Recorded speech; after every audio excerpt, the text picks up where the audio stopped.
Hello students, I am S.B. Thakur, known as Thakur Sir in Delhi. अपना channel physics by Thakur sir.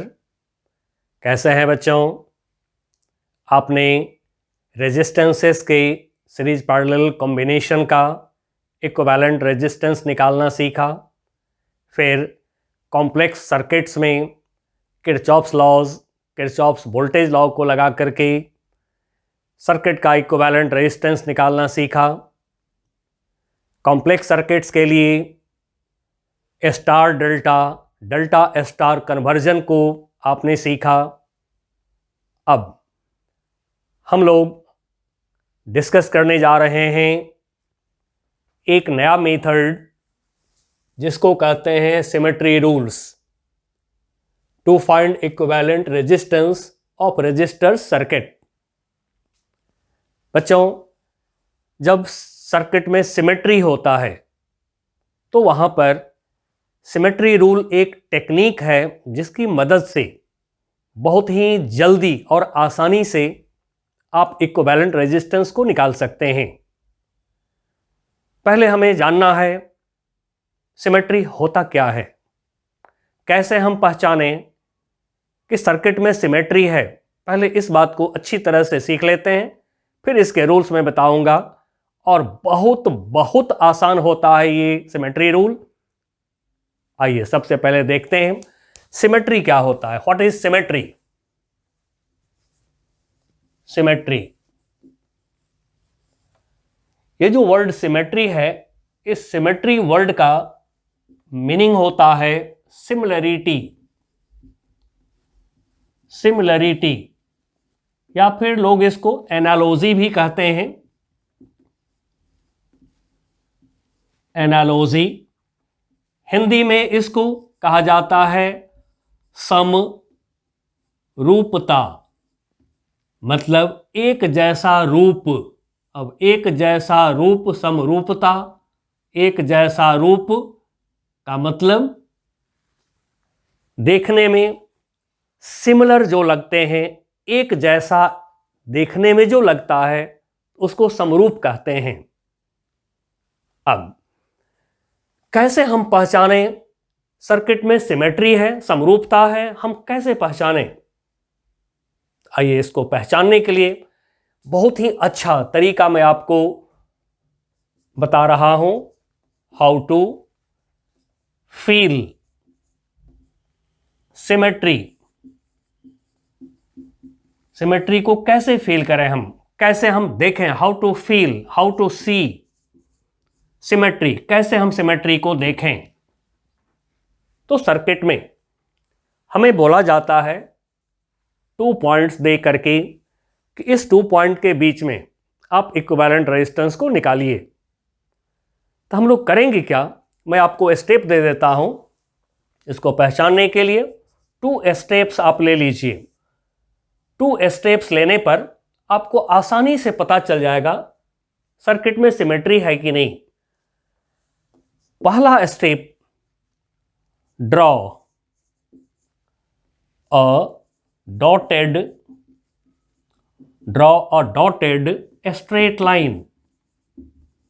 Draw a dotted straight line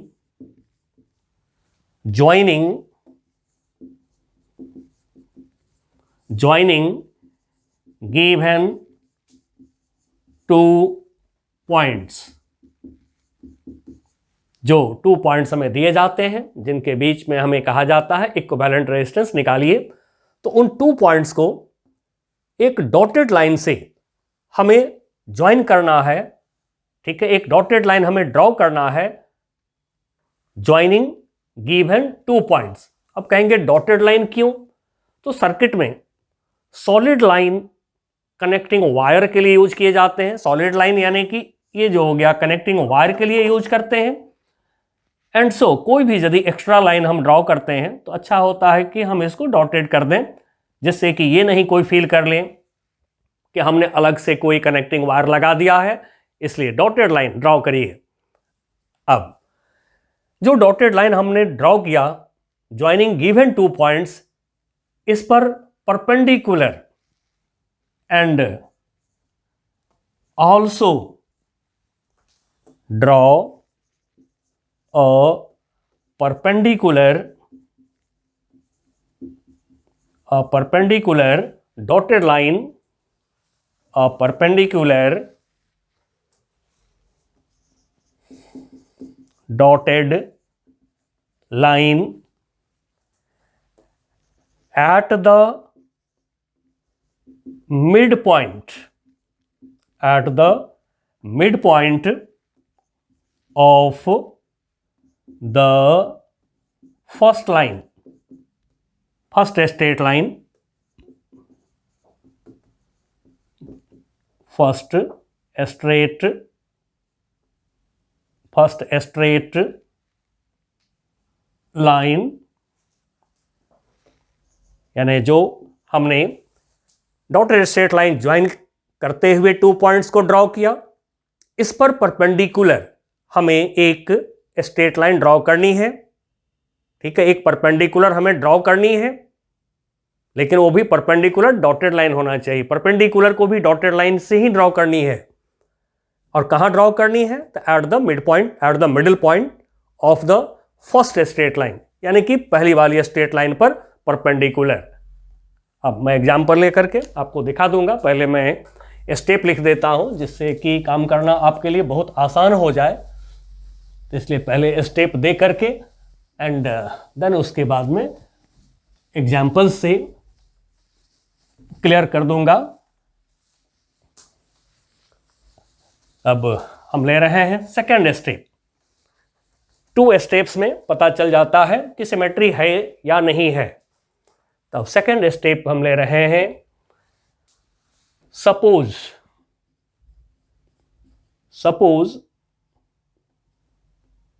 a plane mirror, suppose a plane mirror along these 2 straight lines, along these 2 straight lines, मतलब ये जो 2 straight line draw किया, एक given 2 point को join करते हुए और दूसरा परपेंडिकुलर उस पर जो स्ट्रेट लाइन ड्रॉ किया। तो suppose a plane mirror along these 2 straight line, इन दोनों स्ट्रेट लाइन के along एक प्लेन मिरर को आप सपोज करिए, मन ही मन एक प्लेन मिरर को रखिए इन दोनों 2 स्ट्रेट लाइन पर 1 by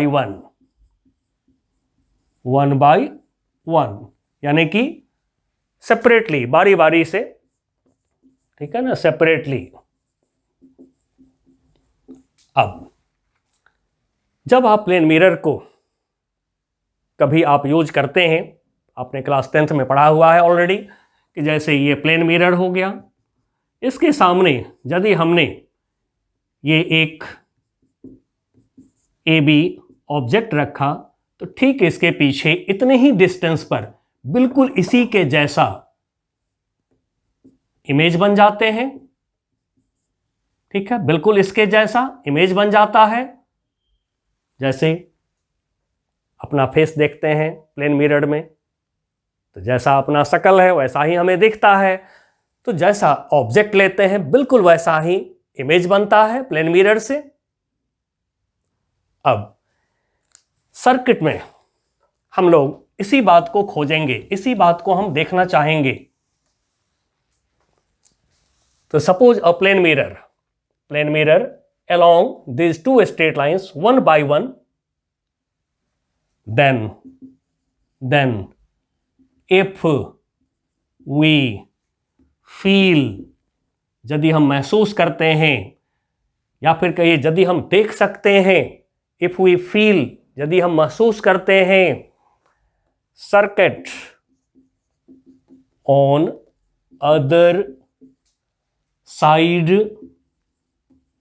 of the mirror, circuit on other side of the mirror as image of the part of circuit, part of circuit on one side of the mirror.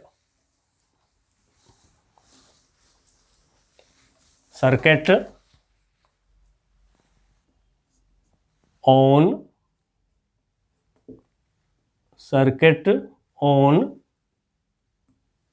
one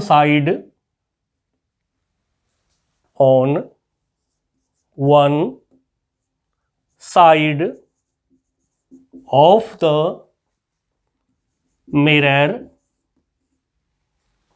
then there is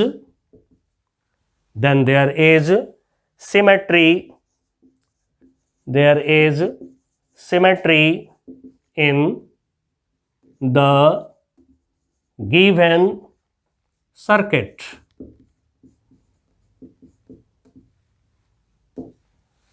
चलिए अब पहले मैं एक छोटा सा example लेता हूं जिससे कि आपको क्लियर हो जाए दोनों बातें। हमें दिया गया एक सर्किट, अभी मैं सिंपल सर्किट लूंगा क्योंकि आपको रूल समझाना है। फिर उसके बाद में किसी भी सर्किट पर, कैसा भी सर्किट हो, सब पर आप जो है इस रूल को लगा करके बहुत आसानी से निकाल सकते हैं इक्विवेलेंट रेजिस्टेंस। मान लीजिए कि ये एक सर्किट हमें दिया गया, इसमें ये स्मॉल r जो है सभी रेजिस्टर्स के रेजिस्टेंसेस हैं। हमें दिया गया पॉइंट A और पॉइंट B और बोला गया कि find equivalent resistance of the circuit between points A and B। ठीक है, ये हमें जरूर बोला जाता है, जैसा कि आप तो बहुत सारे प्रॉब्लम सॉल्व किए देखे ही हैं कि जिस 2 पॉइंट के बीच हमें बोला जाता है कि फाइंड इक्विवेलेंट रेजिस्टेंस, ये हो गया गिवन पॉइंट। अब फर्स्ट स्टेप हम ले रहे हैं। ठीक है, आप नोटबुक में हमेशा जो मैं लिखाता हूं नोट्स उसको नोट करिए और फिर उस नोट्स की मदद से सारे प्रॉब्लम को सॉल्व करिए।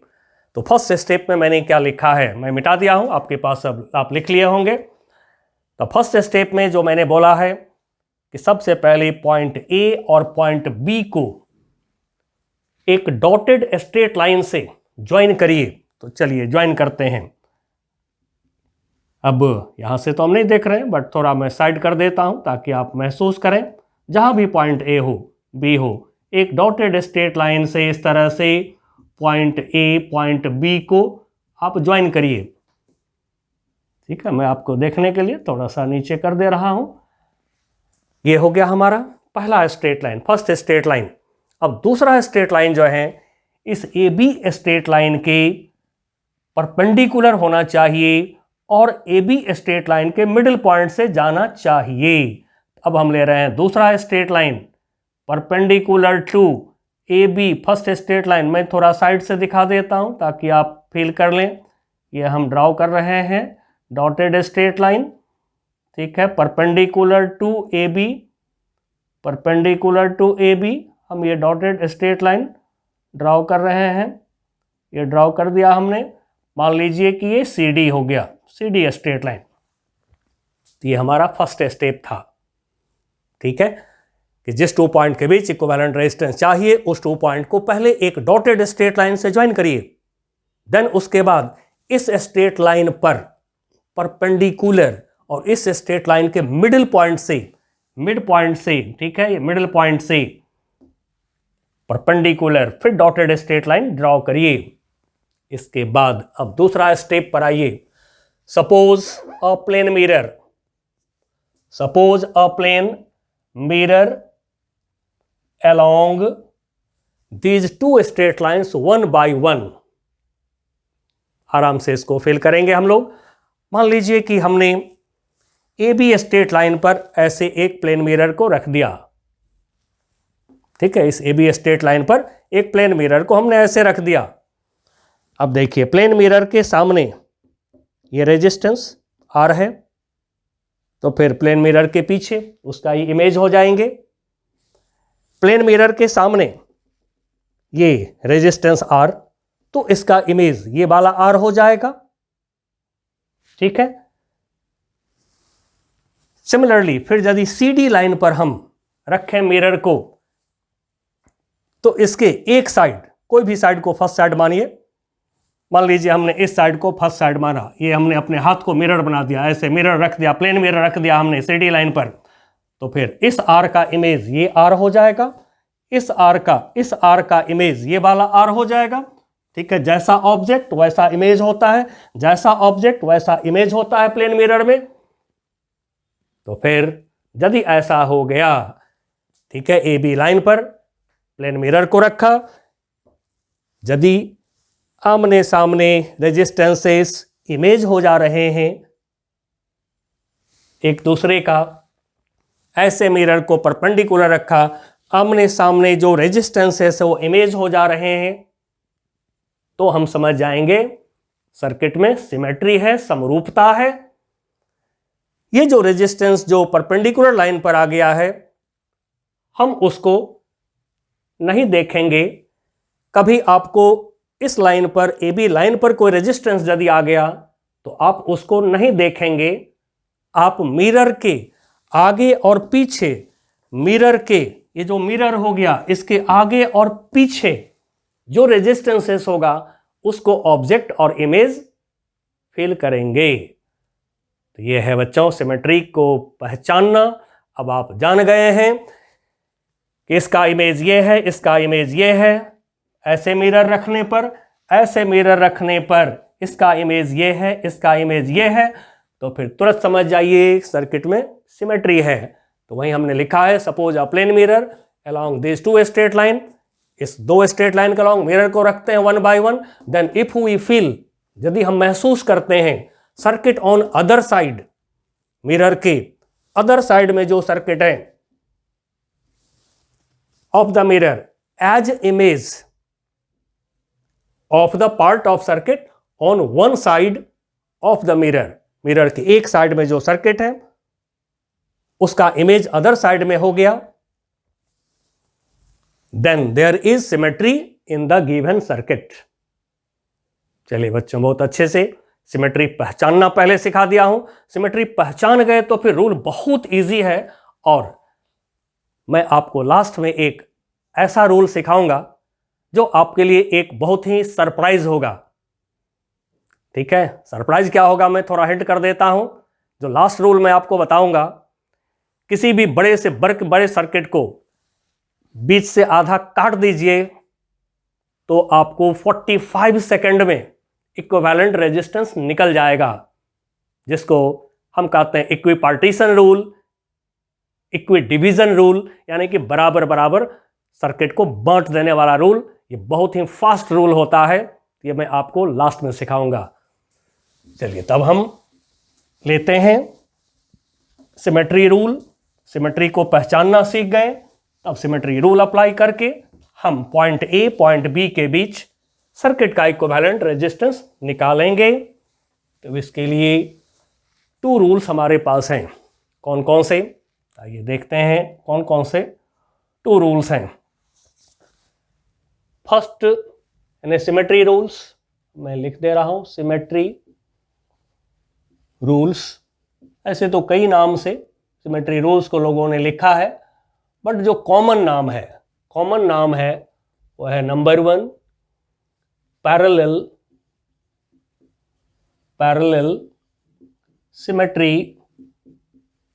पैरेलल सिमेट्री, जिसको कि लोग फोल्डिंग सिमेट्री भी कहते हैं। फोल्डिंग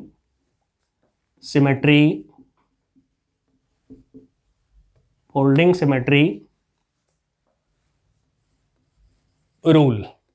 अब क्या है ये parallel symmetry rule, folding symmetry rule? चलिए इसके लिए भी मैं आपको स्टेप बना देता हूं, जिससे कि आपको यूज करने में कोई दिक्कत ना हो।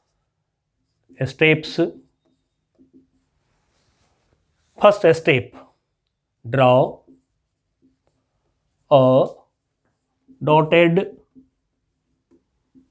Straight line, draw a dotted straight line. अब जो हमने ड्रॉ कर रखा है AB गिवन 2 पॉइंट जिनके बीच इक्विवेलेंट रेजिस्टेंस निकालना है, इस 2 पॉइंट को अब AB मान करके मैं चल रहा हूं। Dotted straight line, between given 2 points। अब इस given 2 points को मैं A and B बोल रहा हूं। अब तो पहला काम ये हमने कर लिया। उसके बाद अब सिमेट्री पहचानना तो हम लोग जान गए हैं। पहले हम पहचान लिए कि सिमेट्री है इसमें। पहचानने के बाद अब ये तो ऑलरेडी हम लोग पहचानने के लिए ड्रॉ करेंगे ही करेंगे, ये वाला लाइन फिर मैं दोबारा से लिख दिया हूं। अब इसके बाद में अब हम रूल को यूज करने जा रहे हैं। fold the one part of the circuit about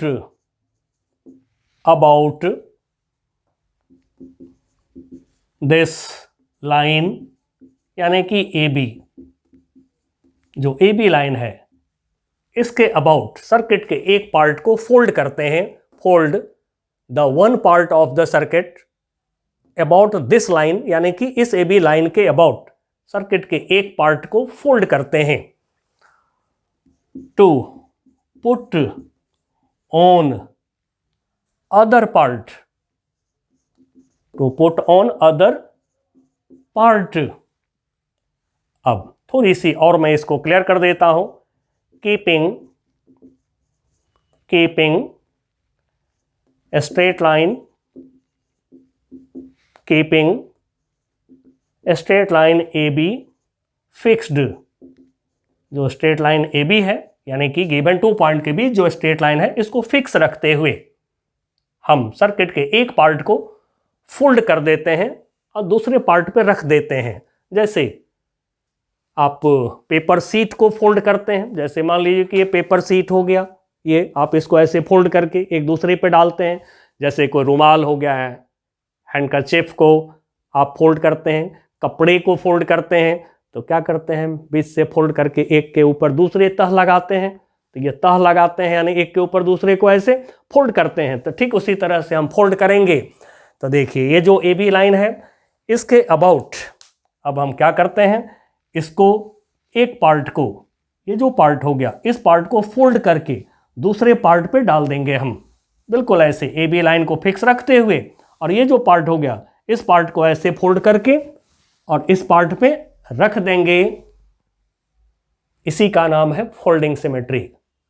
अब ऐसा करने पर क्या होगा, देखिए बहुत ही अच्छी बात अब आपको यहां पर दिखाई पड़ेगा कि फोल्ड करने के बाद एक बहुत ही अच्छी बात आपको दिखाई पड़ेगा जो आपके सर्किट को बहुत आसान बना देगा।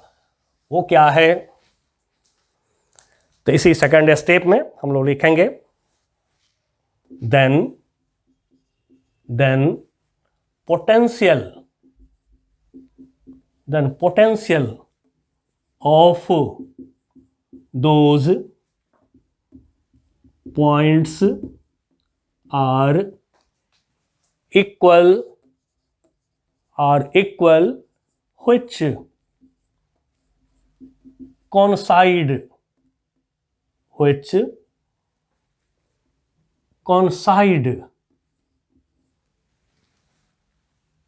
चलिए बच्चों गौर करिए इस पर। जब आप इसको एक पार्ट को फोल्ड करके बिल्कुल कपड़े की तरह ऐसे एक पार्ट को ऐसे फोल्ड करके दूसरे पार्ट पे डाल देंगे जब आप, तो फिर जो पॉइंट्स कॉन्साइड हो जाएंगे, मतलब जो पॉइंट आपस में मिल जाएगा, उन पॉइंट्स के पोटेंशियल जो है पोटेंशियल इक्वल हो जाएंगे। जो पॉइंट्स कॉन्साइड हो जाएगा, जैसे अब आपके सामने जो सर्किट है, मैं इसी सर्किट को एज एग्जाम्पल अभी यूज कर लेता हूं। चलिए पॉइंट ए है, अब आप पढ़े हैं इलेक्ट्रिसिटी में कि जिस 2 पॉइंट के बीच में कोई सिस्टम नहीं होता है वो 2 पॉइंट सेम पॉइंट होते हैं। तो ये पॉइंट ए है, तो इस पॉइंट को मैं ए लिख देता हूं। अभी थोड़ा सा मैं इसको x सपोज कर रहा हूं, इसको x डैश सपोज कर रहा हूं, इस पॉइंट को। सिमिलरली ये पॉइंट B है तो ये पॉइंट B हो जाएंगे, क्योंकि इस बीच में कोई सिस्टम नहीं है तो 2 पॉइंट सेम पॉइंट होते हैं। यदि बीच में कोई कैपेसिटर नहीं, कोई रेजिस्टर नहीं, कोई सिस्टम नहीं, तो ये दोनों पॉइंट हमारा सेम। अभी मैं इस पॉइंट को y और इसको y डैश लिख दे रहा हूं। अब बहुत आराम से फील करिए, ये कोई हमारा, मान लीजिए कि ये कोई कपड़ा है, रुमाल है ये। अब इसके इस आधे पार्ट को ऐसे फोल्ड करके हमने ऊपर कर दिया तो क्या होगा?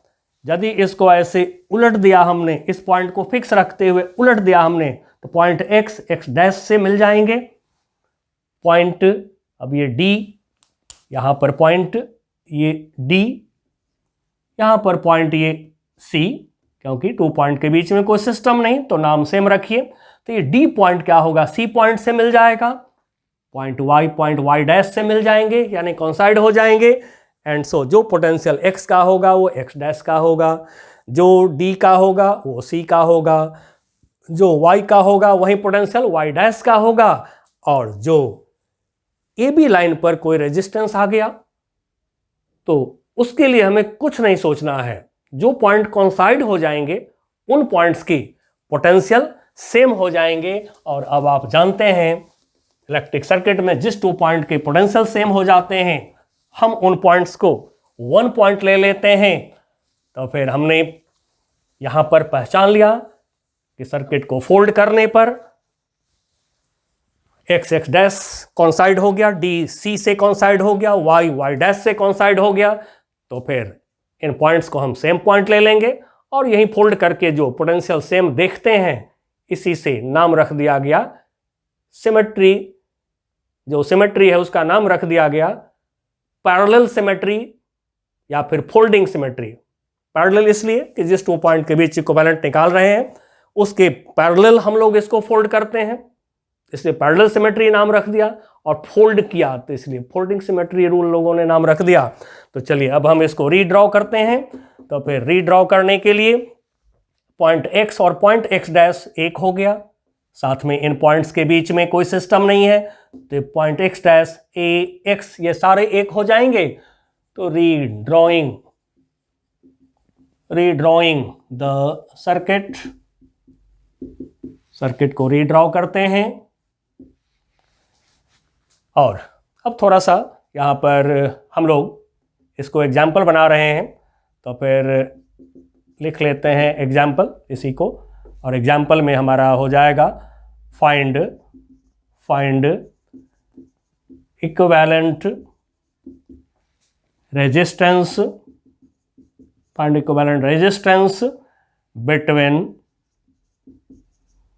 Between points A and B। चलिए एग्जाम्पल बना दिया इसको। तब हम सर्किट को रीड्रॉ कर रहे हैं। इस सर्किट को रीड्रॉ करने के लिए पॉइंट x डैश से मिल गया तो x डैश दोनों सेम पॉइंट, और इस लाइन में कोई सिस्टम नहीं है तो फिर ये पॉइंट A पॉइंट सारे के पोटेंशियल सेम, यानी सारे एक पॉइंट हो गए। फिर पॉइंट C पॉइंट D से मिल गए हैं क्योंकि पॉइंट D और C का पोटेंशियल हो गया सेम, तो C और D को आप एक पॉइंट लीजिए, ले लिया। फिर C और D पॉइंट के आगे देखिए Y और Y डैश आपस में मिल जाएंगे क्योंकि इनके पोटेंशियल सेम हैं। फिर point B Y dash Y के बीच में कोई सिस्टम नहीं है तो फिर इन सब पॉइंट को भी हम एक पॉइंट ले लेंगे। तो ये हो गया Y B Y डैश। और अब सर्किट को रीड्रॉ कर दीजिए। देखिए एकदम सिंपल हो जाएंगे सर्किट। तो A और C के बीच एक रेजिस्टेंस, A पॉइंट यहाँ पर, C पॉइंट यहाँ पर, इसके बीच एक रेजिस्टेंस ये R है। फिर A और D के बीच या कहिए X और D के बीच एक रेजिस्टेंस R, ये लगा दीजिए। ठीक है, चलिए X डैश को मैं ऊपर ही लिख देता हूँ। ये रेजिस्टेंस R हो गया। अब C और D पॉइंट तो 1 पॉइंट हो गया तो ये रेजिस्टेंस तो खुद ही गायब हो गया। अदरवाइज एक बात यहाँ पर हम सोच भी सकते हैं कि जब पॉइंट C और पॉइंट D के पोटेंशियल सेम हो गया तो फिर इस रेजिस्टेंस में करंट का फ्लो नहीं होगा, तो फिर ये रेजिस्टेंस सर्किट में यूजलेस हो गए, बेकार हो गया ये रेजिस्टेंस सर्किट में, क्योंकि इसमें करंट नहीं होगा। तो फिर इसको निकाल के फेंक दीजिए। अब आगे का ये दो रेजिस्टेंस C और Y डैश के बीच R, तो C यहाँ Y डैश पॉइंट यहाँ पर, इनके बीच में रेजिस्टेंस ये हो गया R। फिर D और Y के बीच रेजिस्टेंस R, D यहाँ Y यहाँ, इसके बीच ये रेजिस्टेंस हो गया हमारा R। अब देखिए कितना सिंपल सर्किट आ गया। तब तो फटाफट हम इसका रेजिस्टेंस, इक्विवेलेंट रेजिस्टेंस निकाल सकते हैं। ये दोनों R क्या है पैरेलल में, तो बिटवीन A एंड C मैं बोल दे रहा हूँ, ठीक है, A और C पॉइंट के बीच ये दोनों पैरेलल में हैं, तो इनका इक्विवेलेंट रेजिस्टेंस, इसको मैं अभी R1 बोल रहा हूँ इन दोनों के इक्विवेलेंट को, तो 1/R plus 1/R, R1 plus 1 2, and so R1 equal to R/2 हो गया। सिमिलरली C और B के बीच इक्विवेलेंट इसी तरह से, तो between C and B, C और B के बीच, फिर ये R पैरेलल में है, तो बिल्कुल इसी तरह से यही इक्विवेलेंट रेजिस्टेंस हो जाएंगे। तो मैं इसको R1 डैश बोल देता हूँ, इसके इक्विवेलेंट को R1 डैश बोल रहा हूँ, ये भी R/2 हो जाएंगे। अब सर्किट देखिए कैसा हो गया आपका, पॉइंट A, पॉइंट C, इनके बीच में रेजिस्टेंस R/2 यानी R1 या R/2 बोल दीजिए, R/2। फिर C और B के बीच रेजिस्टेंस R1 डैश यानी R/2, ये भी हो गया R/2। अब क्लियरली क्या देख रहे हैं, दोनों सीरीज में है, एंड सो इस पूरे का इक्विवेलेंट रेजिस्टेंस RE सीरीज में R/2 plus R/2 equal to क्या हो जाएगा R। अब देखिए बच्चों, यही है फास्ट मेथड, अब आप सीख लिए हैं तो आप बहुत तेजी से काम कर सकते हैं। तो ये था हमारा पैरेलल सिमेट्री, जिसको फोल्डिंग सिमेट्री भी कहते हैं। अब हम दूसरा लेते हैं, परपेंडिकुलर सिमेट्री, ठीक है। अब दूसरा हम लेंगे परपेंडिकुलर सिमेट्री, और पहले मैं एक फिगर पर ही सारा काम आपको सिखा रहा हूं, जिससे कि आपको पता रहे कि कभी कभी एक से ज्यादा सिमेट्री रूल भी आप यूज कर सकते हैं।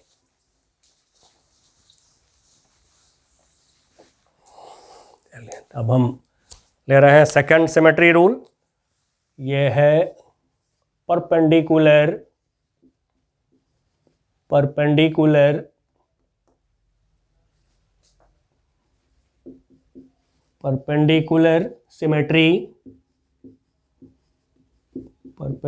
सिमेट्री, और इसको लोग मिरर सिमेट्री भी बोलते हैं, मिरर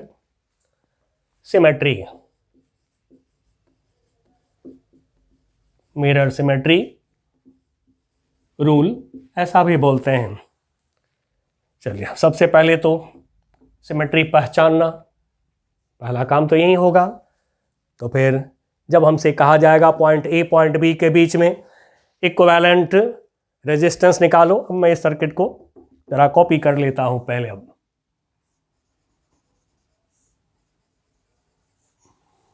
कॉपी कर लेते हैं, क्योंकि अब फिगर में बहुत बातें लिख दिए हैं, तो थोड़ा कॉपी कर लें इसको। ये हो गया। हमसे कहा गया कि find equivalent resistance between points A and B, ये हमसे बोला गया। चलिए, तो फिर हम लोग सबसे पहला काम तो वही पहचानने का काम करेंगे।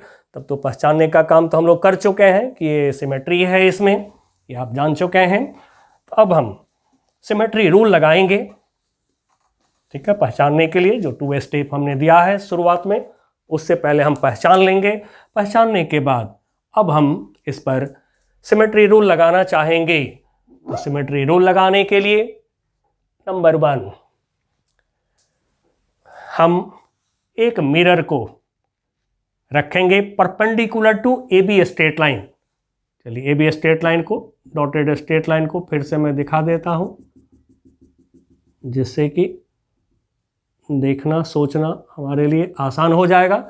तो ए बी लाइन पर जो परपेंडिकुलर आप लाइन लेते हैं, given line, given point A B पर परपेंडिकुलर ए बी के मिडिल पॉइंट से जो परपेंडिकुलर लाइन लेते हैं, इस लाइन पर मिरर को रखिए, प्लेन मिरर को रखिए। रखने के बाद पॉइंट ए पॉइंट बी के बीच एक पोटेंशियल डिफरेंस अप्लाई करिए। पोटेंशियल डिफरेंस दिखाना जरूरी नहीं है, कोई बैटरी दिखाना जरूरी नहीं है। आप मन ही मन सोच लीजिए कि पॉइंट ए पॉइंट बी पर हमने एक बैटरी लगा दिया। अभी आपकी सुविधा के लिए मैं बैटरी लगा दे रहा हूं, लेकिन लगा के दिखाना बैटरी कोई जरूरी नहीं होता है। ठीक है, आप सपोज कर लेंगे आगे से। अभी मैं इसको, फर्स्ट एग्जाम्पल है तो मैं दिखा दे रहा हूं, लगा दिया। अब ये मिरर, यहां पर हमने प्लेन मिरर को रखा, ये ऑब्जेक्ट समझ लीजिए, उसका ये इमेज प्लेन मिरर में, ये ऑब्जेक्ट उसका ये इमेज हो जाएगा। अब यहां से करंट आया, आई करंट मान लीजिए, आई करंट आया। अब करंट का डिस्ट्रीब्यूशन होगा जंक्शन पर। जो करंट इसमें गया उसको मैंने I1 सपोज कर लिया, और कोई ये नहीं सोचना है कितना करंट जाएगा इधर, कितना जाएगा उधर, कुछ भी नहीं सोचना है, केवल करंट दिखा लीजिए। तो I1 करंट इधर दिखा लिया, इधर के तरफ हमने I2 करंट दिखा लिया। ठीक है, ये नहीं सोचना है हमें इक्वल करंट जाएगा, अनइक्वल जाएगा, ठीक है, एक का डबल जाएगा या दूसरे का आधा जाएगा, कुछ भी नहीं सोचना है। केवल हमें यहाँ पर करंट को सपोज कर लेना है कि एक तरफ I1 गया तो दूसरे तरफ I2 गया। अब बच्चों सोचिए, यहाँ पर प्लेन मिरर है, इस R का इमेज है ये R, तो डेफिनेटली जो है करंट भी सेम दिखना चाहिए, ये ऑब्जेक्ट, ये इमेज, तो फिर जो करंट है वो करंट इसमें सेम दिखना चाहिए। तो फिर हम कहेंगे इसमें भी करंट I1 जाएगा। ठीक है, उसी तरह से I2 करंट आया इसमें। अब इसका ये इमेज है, ऐसे मिरर है हमारा, प्लेन मिरर है ऐसे, तो एक साइड का रेजिस्टेंस, इसका इमेज, दूसरे साइड का रेजिस्टेंस, एंड सो अब यहाँ पर भी करंट वहीं जाना चाहिए जो ऑब्जेक्ट रेजिस्टेंस हो, इमेज रेजिस्टेंस में। ये हो गया I2। और एक बात और मैं बताऊंगा कि यहाँ पर हमें रेजिस्टेंस के वैल्यूज पर भी विचार करना पड़ेगा। रेजिस्टेंस के वैल्यूज पर विचार करना पड़ेगा, मतलब ये यदि R और ये R है तो इसका इमेज ये हो गया, ये R है तो इसका ये इमेज हो गया। यदि ये 2R है तो ये 2R होगा तभी इमेज होगा। यदि ये 3R रेजिस्टेंस है तो ये 3R होगा तभी इमेज होगा। ध्यान रखिएगा, यहां पर वैल्यू भी आपको देखना होगा। ठीक है, तो फिर यदि ये दोनों रेजिस्टेंस की वैल्यू इक्वल है तो एक को हम ऑब्जेक्ट तो दूसरा मिरर इमेज, दोनों रेजिस्टेंस की वैल्यू यदि इक्वल है तो एक को हम ऑब्जेक्ट समझेंगे तो दूसरा जो है प्लेन मिरर में इमेज हो जाएंगे। अब बच्चों बड़ा गौर से देखिए एक बात को, ये रेजिस्टेंस I1, ये रेजिस्टेंस में जो करंट है I1, ये करंट यूं चला गया, यहाँ डिस्ट्रीब्यूट नहीं हो सका। ये जो करंट है I2, ये करंट I2 जो है इस रेजिस्टेंस से होता हुआ सीधे चला गया उसमें, इस रेजिस्टेंस के तरफ नहीं गया करंट, बंटवारा नहीं हुआ। तो यही है मिरर सिमेट्री, कि जो करंट एक में देंगे वहीं दूसरे में चला जाएगा, जो करंट एक में देंगे वहीं दूसरे में चला जाता है। एंड सो ये रेजिस्टेंस जो है ये बिना करंट वाला हो गया, इसमें कोई करंट नहीं है, तो फिर ये रेजिस्टेंस यूजलेस हो गया। इसको सर्किट से निकाल करके फेंक दीजिए, बाकी सर्किट का इक्विवेलेंट रेजिस्टेंस निकाल लीजिए। चलिए मैं थोड़ा सा यहाँ लिख देता हूँ। स्टेप 1, सबसे पहले suppose a plane mirror perpendicular to the dotted straight line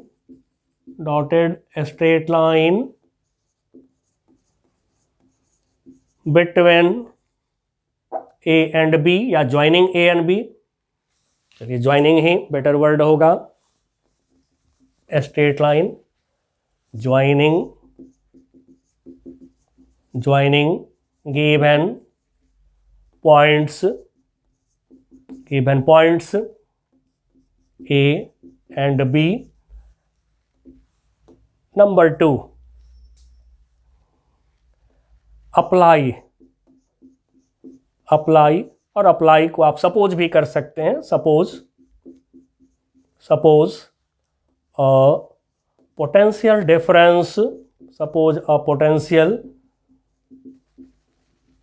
difference between the given points मतलब जिस 2 पॉइंट के बीच इक्विवेलेंट रेजिस्टेंस निकालना है, गिवन पॉइंट्स यानी A and B and give या कहिए show same current in object resistance and its image resistance. बस, अब ऑब्जेक्ट रेजिस्टेंस, इमेज रेजिस्टेंस मैंने लिख दिया है। तो जैसे यहाँ पर प्लेन मिरर को आपने रखा परपेंडिकुलर टू AB, ठीक है। प्लेन मिरर सपोज जो करना है, कैसे सपोज करना है, तो suppose a plane mirror perpendicular to the dotted straight line joining given 2 points, ठीक है। ज्वाइनिंग गिवन 2 पॉइंट्स, जो गिवन 2 पॉइंट्स है जिनके बीच इक्विवेलेंट निकालना है, उनको डॉटेड लाइन से पहले ज्वाइन किया हमने, फिर उस पर मिरर परपेंडिकुलर सपोज किया हमने। मान लिया कि यहां पर प्लेन मिरर है, मिरर के सामने ये रेजिस्टेंस, इसको ऑब्जेक्ट रेजिस्टेंस बोलिए। तो फिर मिरर में जो इसका इमेज बनेगा मिरर के पीछे, ये हो गया इमेज रेजिस्टेंस। फिर उसी तरह से मिरर के सामने ये हो गया ऑब्जेक्ट रेजिस्टेंस, इसका ये इमेज बनेगा, तो ये हो गया इमेज रेजिस्टेंस। तो ऑब्जेक्ट और इमेज दोनों में करंट सेम, ऑब्जेक्ट और इमेज दोनों में करंट सेम दिखा दीजिए। उसके बाद सर्किट आपको खुद ही बोल देगा कि अब हम किस रेजिस्टेंस को रखें, किस रेजिस्टेंस को फेंक दें। तो सर्किट में जिस रेजिस्टेंस में करंट होता है वो यूजफुल होते हैं, लेकिन जिस रेजिस्टेंस में करंट नहीं होता है वो यूजलेस होता है। तो फिर यूजलेस रेजिस्टेंस को हम लोग फेंक करके, हटा करके एंड देन सर्किट को रीड्रॉ कर लेंगे। आइए अब हम इसी को एग्जाम्पल ले रहे हैं। Find equivalent resistance between A and B. A और बी पॉइंट के बीच इक्विवेलेंट रेजिस्टेंस हमें निकालना है। तो पहले हमने जांच किया, सबसे पहले A B dotted line perpendicular, dotted line लेकर के पहले जांच कर लिया कि सिमेट्री है कि नहीं। उसके बाद हमने क्या किया, मिरर को रख करके perpendicular to A B line mirror रखना है, और उस परपेंडिकुलर पर जो आ जाएंगे रेजिस्टेंस उसको नहीं देखना है, ठीक है। मिरर पे जो रेजिस्टेंस आ गया या कहीं जिस रेजिस्टेंस के अलोंग मिरर हो गया उस रेजिस्टेंस को बिल्कुल नहीं देखना है, हमें ऑब्जेक्ट इमेज ये देखना है। और एक पोटेंशियल डिफरेंस लगा करके करंट सेम ऑब्जेक्ट इमेज में कर लेना है। उसके बाद में अब हम सर्किट को रीड्रॉ करेंगे। रीड्रॉइंग द सर्किट को रीड्रॉ करते हैं। तब जिस 2 पॉइंट के बीच इक्विवेलेंट निकालना है वो तो लेना ही लेना है, ठीक है। यहाँ पर कुछ पॉइंट का नाम दे देता हूँ, C, यहाँ पे D लिख दे रहा हूँ। अब बीच में पॉइंट C आ रहा है, ठीक है। ये पॉइंट सी आ रहे हैं। तो अब देखिए ए सी बी पाथ में, ए सी बी पाथ में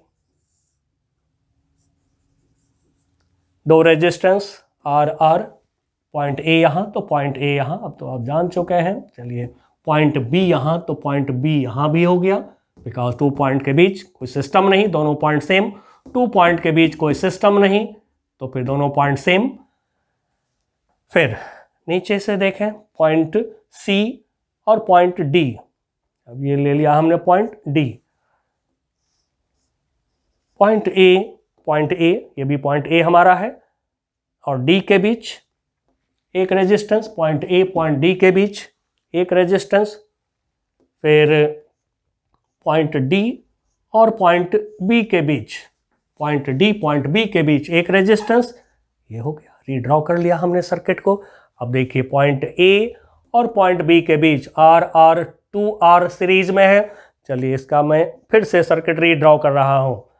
redrawing circuit, redrawing circuit, circuit को रीड्रॉ किया तो point A and point B के बीच अब देखिए आर आर सीरीज में continuous, and so R R का इक्विवेलेंट 2R, ये हो गया 2R। फिर नीचे आर आर सीरीज में तो फिर इस आर आर का इक्विवेलेंट क्या होगा 2R। अब आप क्लियर देख रहे हैं कि दोनों पैरेलल में हैं, तो फिर इस पूरे का इक्विवेलेंट रेजिस्टेंस आर ई बोल दे रहा हूँ 1/2R प्लस 1/2R।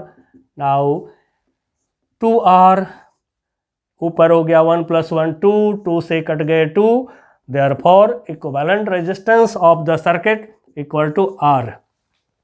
अब आप बच्चों सोच रहे होंगे यही तो पैरेलल सिमेट्री में भी आया था, फोल्डिंग सिमेट्री में भी आया था, यही मिरर सिमेट्री में भी आ रहा है।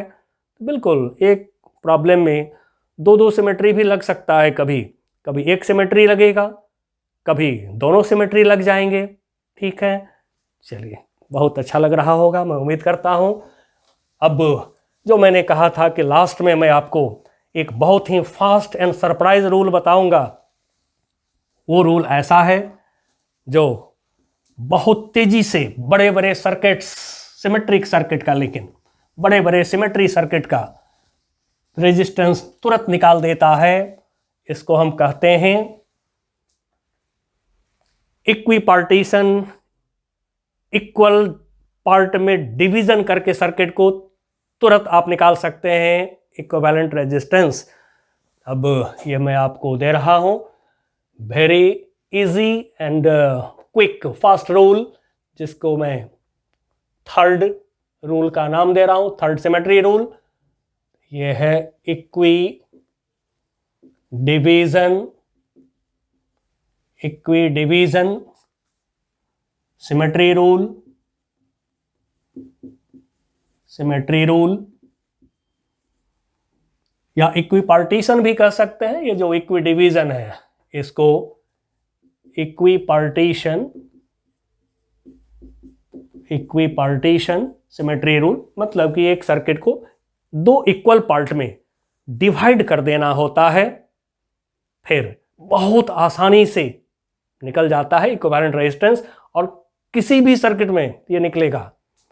तो आइए इसका भी मैं एग्जाम्पल यहीं लूँगा, लेकिन फिगर अब इसको मैं दोबारा से ड्रॉ कर लेता हूँ ताकि आपको समझने में दिक्कत ना हो।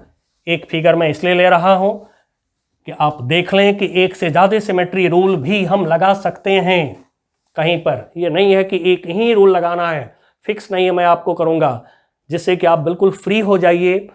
अब एग्जाम्पल के लिए फिर मैं वही ले रहा हूँ जो फर्स्ट एग्जाम्पल लिया है, क्योंकि अभी मुझे रूल सिखाना है, उसके बाद में सारे बुक, सारे प्रॉब्लम्स जो भी है, जहाँ भी है, उसको मैं भी सॉल्व करवाऊँगा आपको, और आप खुद भी सॉल्व करिएगा।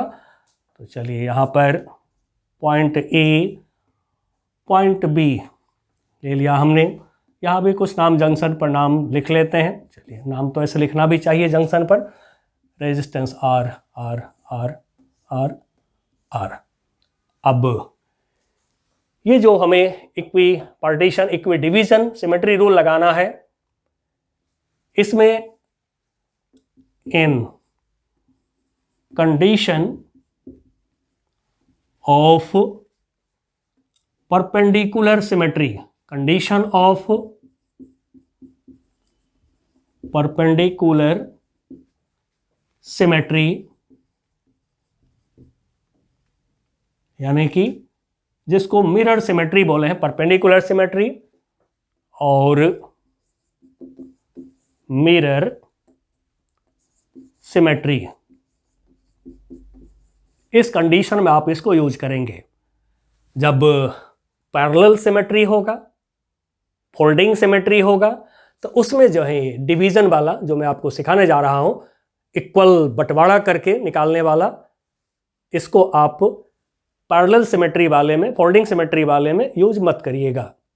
ठीक है, आइए अब क्या है ये रूल मैं आपको दिखाते हुए और आगे बढ़ता हूं। सबसे पहले तो फिर वहीं 2 डॉटेड लाइंस तो हमें ड्रॉ करना ही करना है, उसके बगैर हमारा काम नहीं बनता है। तो जो ए बी लाइन है, ए बी पॉइंट है, ए बी पॉइंट को ज्वाइन करते हुए पहले हमने ड्रॉ किया एक dotted line, A B point को ज्वाइन करते हुए एक डॉटेड लाइन हमने ड्रॉ किया, फिर उस पर परपेंडिकुलर डॉटेड लाइन ड्रॉ किया, कहाँ पर, ए बी के मिडिल पॉइंट पर, ए बी के मिडिल पॉइंट पर। ये 2 लाइन तो ड्रॉ करना ही करना है सिमेट्री को पहचानने के लिए और सिमेट्री रूल लगाने के लिए।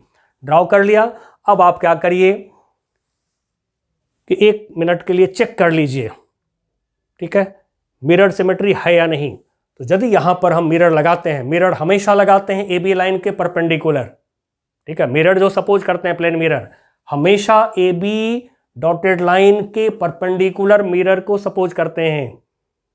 तो फिर मिरर हमने सपोज किया सी डी लाइन पर, तो हम देखते हैं इसका इमेज ये है, इसका इमेज ये है। जैसे ही दिखाई पड़ा तुरंत क्या करिए, तुरंत बिना इंतजार किए हुए मिरर के अलोंग इस फिगर को 2 टुकड़ा कर दीजिए, 2 पार्ट में डिवाइड कर दीजिए और डिवाइड करिए तो सॉलिड स्ट्रेट लाइन से। अब मैं सॉलिड स्ट्रेट लाइन आपको दिखा रहा हूं, ये सॉलिड थोड़ा डार्क कर दे रहा हूं, ये सॉलिड स्ट्रेट लाइन, ठीक है, डॉटेड नहीं अब, ठीक है, जांच हो गया मिरर सिमेट्री है। तो फिर ये सॉलिड स्ट्रेट लाइन ड्रॉ करके फिगर को 2 टुकड़ा कर दिया हमने, ठीक है, ये हो गया आधा और ये हो गया आधा। अब जो इस लाइन पर आवेगा रेजिस्टेंस, हम उसको मन ही मन फेंक देंगे, इसको हम फेंक देंगे, मैं क्रॉस कर रहा हूं यानी कि हमने फेंक दिया इसको। उसके बाद हमारे पास में जो भी रेजिस्टेंस बच गया है उसी पर अब हम बात करेंगे। क्या बात करेंगे, तब देखिए ये जो सॉलिड स्ट्रेट लाइन है, थोड़ा मैं बता दे रहा हूं, divide the circuit, divide the circuit, मैं लिख दे रहा हूं थोड़ा सा रूल यहां पर जिससे कि आप आसानी से काम कर सकें। Divide the circuit in 2 equal parts using, या कहिए drawing solid straight line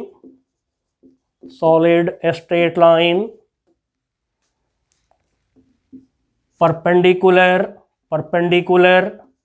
to the dotted straight line AB। क्या लिखा हमने, divide the circuit in 2 equal parts, 2 equal part में सर्किट को डिवाइड करना है using solid straight line perpendicular to the dotted straight line AB पर perpendicular एक solid straight line लिया हमने, जिससे कि सर्किट को 2 इक्वल पार्ट में हमने काट दिया, डिवाइड कर दिया। अब डिवाइड करने के बाद then take all points, take all points touching this solid, a straight line as one point। यहीं बच्चों गौर करेंगे, इस सॉलिड स्ट्रेट लाइन को टच करता हुआ जितने भी पॉइंट्स होंगे, जैसे अभी आप देख रहे हैं पॉइंट सी, पॉइंट डी, और भी जो भी पॉइंट होगा, इस सॉलिड स्ट्रेट लाइन को जितने पॉइंट्स टच करेंगे, सारे पॉइंट्स को आप ले लेंगे 1 पॉइंट। ठीक है, यहीं पर है मेन कॉन्सेप्ट। ये जो सॉलिड स्ट्रेट लाइन है, ये सॉलिड स्ट्रेट लाइन रेजिस्टेंसेस के जिस पॉइंट को टच करेगा, ऐसे समझ लीजिए कि जैसे हमने काटा रेजिस्टेंस को, तो रेजिस्टेंस को सॉलिड स्ट्रेट लाइन जहां पे काटेगा, तो रेजिस्टेंस का जो पॉइंट इसको टच करे, इस लाइन को टच करे, उसको आप ले लीजिए 1 पॉइंट। लेने के बाद आधे का रेजिस्टेंस, इक्विवेलेंट रेजिस्टेंस निकालिए और डबल कर देंगे आप आधे का इक्विवेलेंट रेजिस्टेंस इस सॉलिड लाइन और एक तरफ गिवन पॉइंट, इसके बीच में इक्विवेलेंट रेजिस्टेंस आधे का निकालेंगे। और यदि आप इसको दुगुना कर देंगे, डबल कर देंगे, तो पूरे सर्किट का निकल आता है इक्विवेलेंट रेजिस्टेंस। और ये method very very fast method है। तो फिर touching this solid straight line, take all points touching this solid straight line as 1 point and find equivalent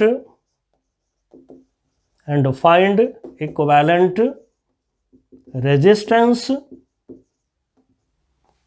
of half part of this circuit between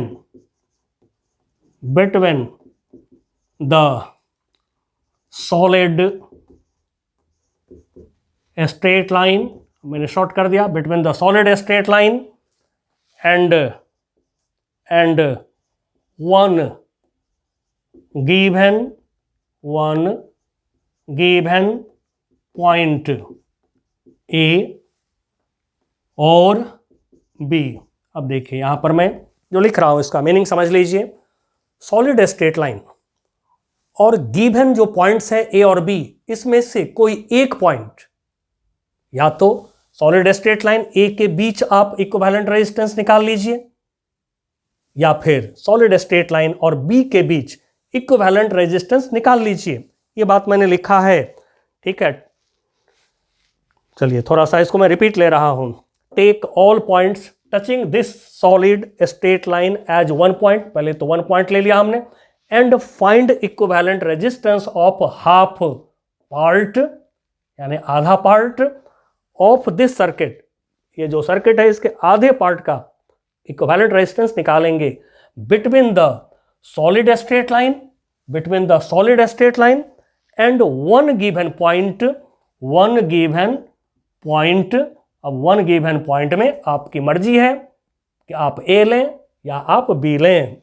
निकालने के बाद अब इस इक्विवेलेंट रेजिस्टेंस को, ये जो निकाला हमने आधे पार्ट का, इसको डबल कर दीजिए, दुगुना कर दीजिए, तो आपको पूरे सर्किट का निकल आवेगा इक्विवेलेंट रेजिस्टेंस। एक लाइन और आप लिख लीजिए, मैं प्रोसेस लिखा देता हूं जिससे निकालना आसान हो जाएगा आपको, तो कर दीजिए। Make this equivalent resistance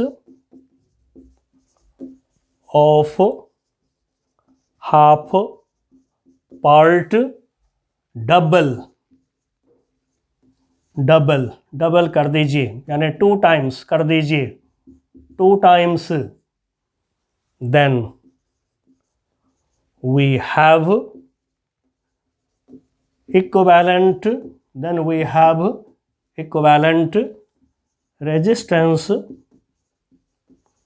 of whole circuit. तो आपको डबल कर देने पर make this equivalent resistance of half part जो है हाफ पार्ट ऑफ सर्किट, थोड़ा और वर्ड बढ़ा देता हूं, half part of circuit double कर दिया हमने, डबल कर दिया किसको, जो आधा पार्ट का इक्विवेलेंट रेजिस्टेंस निकाला उसको डबल कर दिया। Then we have equivalent resistance of whole circuit, आपके पास में पूरे सर्किट का इक्विवेलेंट रेजिस्टेंस निकल जाएंगे। अब जल्दी से हम लोग जो सामने है देखते हैं इसको दो टुकड़ा करके। तो ए बी स्ट्रेट लाइन पर परपेंडिकुलर सॉलिड स्ट्रेट लाइन लिया, इससे सर्किट को हमने दो टुकड़ा काट दिया। अब हम ले रहे हैं सॉलिड स्ट्रेट लाइन और ए पॉइंट ए लिया, सॉलिड स्ट्रेट लाइन पर पॉइंट सी है, पॉइंट डी है, ठीक है। ये जो सॉलिड स्ट्रेट लाइन है ये टच कर रहा है point C of this resistance, point D of this resistance, तो इनको आप सेम पॉइंट ले लेंगे, ले लिया। सॉलिड स्ट्रेट लाइन पर जो रेजिस्टेंस आया उसको फेंक दिया। अब ए और सी के बीच एक रेजिस्टेंस, फिर ए और डी के बीच एक रेजिस्टेंस, क्या देख रहे हैं दोनों पैरेलल में है, तो फिर इसका इक्विवेलेंट, इन दोनों का इक्विवेलेंट रेजिस्टेंस 1/, मैं इसको R1 बोल रहा हूँ, क्या होगा 1/R plus 1/R equal to हो गया 2/R एंड सो R1, इन दोनों का equivalent R1 equal to R/2।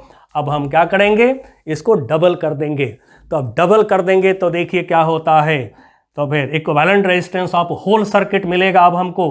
तो होल सर्किट का इक्विवेलेंट रेजिस्टेंस, इसको मैं RE लिखते आ रहा हूं शुरू से, RE लिख दिया, इक्वल टू 2 इंटू R1 कर दीजिए, देखिए क्या आया R/2, और 2 से 2 कट गया इक्वल टू R। क्या देखा बच्चों, ये मेथड कैसा लगा, आपको बढ़िया लगा हो तो एक कमेंट आप ज़रूर डालिएगा, ठीक है। और साथ में आप मेरे चैनल को यदि सब्सक्राइब नहीं किए हैं तो सब्सक्राइब कर लीजिए, क्योंकि अब मैं अपने इंस्टीट्यूट में थोड़ा सा बैचेज कम करने जा रहा हूं। यूट्यूब पर मैं अब ज़्यादा काम करूंगा, आपको मैं ज़्यादा वीडियोस दूंगा, ऑल टाइप्स वीडियोस आपको मिलेंगे, ठीक है। चलिए बच्चों, मिलते हैं अगली क्लास में और एग्जाम्पल लेंगे, तब तक के लिए बाय बाय।